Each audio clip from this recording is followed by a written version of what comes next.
రజక జాతి ముద్దుబిడ్డ అయినటువంటి శ్రీ చాకలి ఐలమ్మ గారు ఈ యొక్క స్మారక దీనికోసం గౌరవ ముఖ్యమంత్రి వర్యులు రేవంత్ రెడ్డి గారు వారి పేరు పెట్టినందుకు మా రజక జాతి తరపున మరియు మన ఎమ్మెల్యే సంజయ్ కుమార్ సార్ గారికి కూడా మా అందరి తరఫున ధన్యవాదాలు తెలుపుకుంటూ మా రజక సంఘం నుంచి వెళ్ళి ఏనాడైతే ఆనాడు పుట్టినప్పటి నుంచి తను రజాకాల నుంచి వెళ్ళి మన తెలంగాణ సాయుధ పోరాటం కోసం తను ముందుకొచ్చింది కాబట్టి మరి ఎవరికి కూడా భయపడకుండా ముందుకొచ్చి అట్లనే కొడుకులకు అన్యాయం జరిగినా కూతురుకు అన్యాయం జరిగినా కూడా ఏనాడు కూడా అడుగు వెనుకకేయకుండా ఆమె ఆనాడు పోరాడింది కాబట్టి మరి ఆ పోరాటం కోసం ఆమె పోరాటం చేసింది కాబట్టి సో దాంట్లో భాగంగా మనకు ఈరోజు మహిళా యూనివర్సిటీకి ఆమె పేరు పెట్టడం, చాకలి ఐలమ్మ పేరు పెట్టడం రేవంత్ రెడ్డి గారికి ముఖ్యమంత్రి గారికి హృదయపూర్వక ధన్యవాదాలు తెలియజేస్తూ అట్లాగే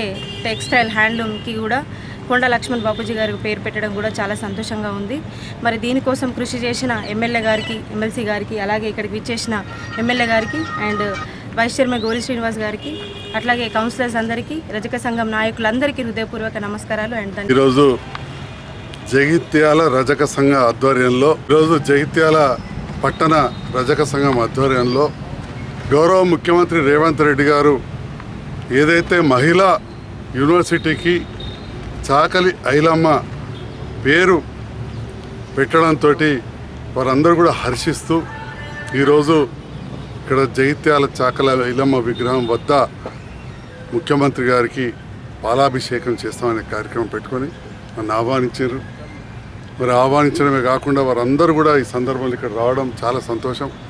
ఇట్టి కార్యక్రమంలో చైర్మన్ గారు, వైస్ చైర్మన్ గారు, కౌన్సిలర్ శ్రీకాంత్ గారు, శంకర్ అన్న, ఇంకా రాజు, చాలామంది కౌన్సిలర్స్ వివిధ ప్రాంతాల నుంచి కూడా వచ్చారు. మరి చాకలి ఐలమ్మ గురించి తెలియని వారు లేరు. స్వతంత్రం రాకముందు నుంచి కూడా ఒక వీర నారిగా పేరుగాంచింది.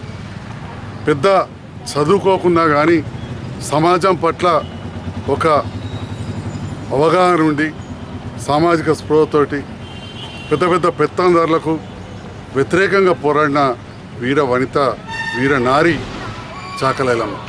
కీర్తిశేషరాలు చాకలి ఐలమ్మ గారు పెద్దగా చదువుకోకపోయినా కానీ ఈరోజు మహిళలు బాగా చదువుకోవాలనే ఆలోచనతోటి ఈ ప్రభుత్వం మహిళా యూనివర్సిటీకి ప్రత్యేకంగా చాకలి ఐలమ్మ పేరు పెట్టడం హర్షణీయం.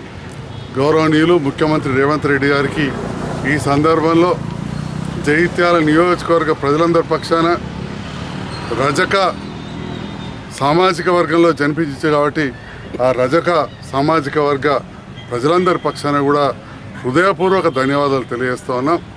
రేవంత్ రెడ్డి గారు ఒక సామాన్య రైతు కుటుంబంలో పుట్టి మన ప్రాంత ప్రజల పట్ల, ప్రాంత సమస్యల పట్ల పూర్తి అవగాహన ఉన్న వ్యక్తి. వారు తప్పకుండా వారి నేతృత్వంలో తెలంగాణ రాష్ట్రం అభివృద్ధి చెందుతుందని చెప్పి ఆకాంక్షిస్తూ వారి నేతృత్వంలో ఆ ప్రభుత్వంతో పాటు కలిసి పనిచేస్తూ మన జగిత్యాల ప్రాంతానికి కూడా అభివృద్ధిలో మళ్ళీ మీరు అందరూ నన్ను నమ్మి గెలిపించారు కాబట్టి. ఎందుకంటే గతంలో చేసినాం, చాలా చోట్ల ఓడిపోయారు. మంచిర్యాల జిల్లా అయింది, అక్కడ గెలవలే బీఆర్ఎస్ అభ్యర్థి. నిర్మల్ జిల్లా అయింది, గెలవలే. పెద్దపల్లి జిల్లా అయింది, గెలవలే. ఇక్కడ అప్పుడున్న ప్రభుత్వంతో కూడా కలిసి సమన్వయం చేసుకొని అభివృద్ధి చేసిన వాటి మీరు అందరూ అన్ని వర్గాల వారు నన్ను గెలిపించారు. మరి గెలిపించిన సందర్భంలో రేవంత్ రెడ్డి గారు ముఖ్యమంత్రి అయిన వారు సౌమ్యులు. మరి కొందరు అనుకున్నట్టు కాదు, చాలా ఏదైనా నమ్మితే గట్టిగా పట్టుదలతో పనిచేసే వ్యక్తి. వారి నేతృత్వంలో పనిచేసి మన జగిత్యాల ప్రాంత అభివృద్ధి ధ్యేయంగా పనిచేస్తా అని చెప్పి కూడా మరొకసారి తెలియజేస్తూ, మరి ఇంత ఆప్యాయంగా మీరందరూ కూడా కార్యక్రమం చేస్తామని చెప్పి నన్ను ఆహ్వానించినందుకు ప్రత్యేకంగా ధన్యవాదాలు తెలియజేస్తున్నా. అదేవిధంగా మిత్రులు రాము గారు కూడా వచ్చారు కౌన్సిలర్ దగ్గర. అట్లే ఇంకా చాలామంది కట్టిక భువన రమేష్, చాలామంది నాయకులు ఉన్నారు, ఇంకా కాబోయే నాయకులు అందరికీ రజీ